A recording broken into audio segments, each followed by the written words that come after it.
Guys, what is up? Welcome back to my channel. Holly Wolf here, and you're watching Wolf of the Wild. Today, we are going to be potting some tomatoes.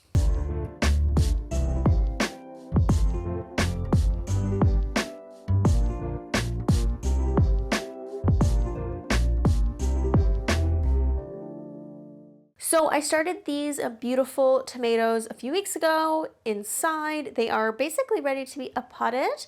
I'm going to separate them, put them in a little deeper because tomatoes actually can grow new roots on their stems. And we're going to make sure they're nice and healthy in bigger pots.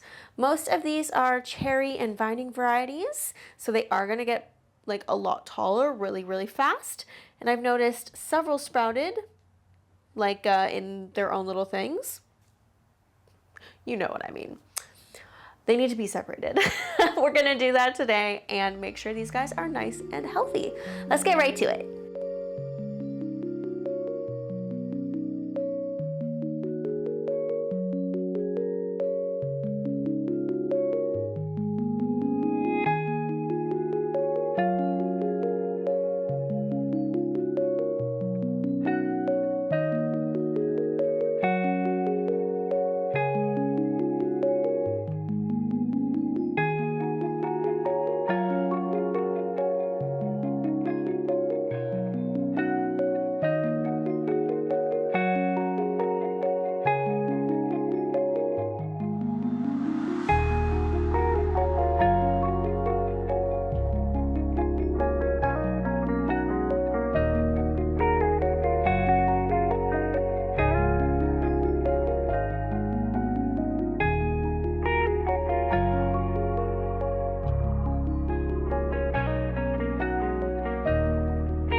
All right, guys, that's it for today's video. Our tomatoes are all potted up. Thank you so much for watching, and I'll see you next time. Bye.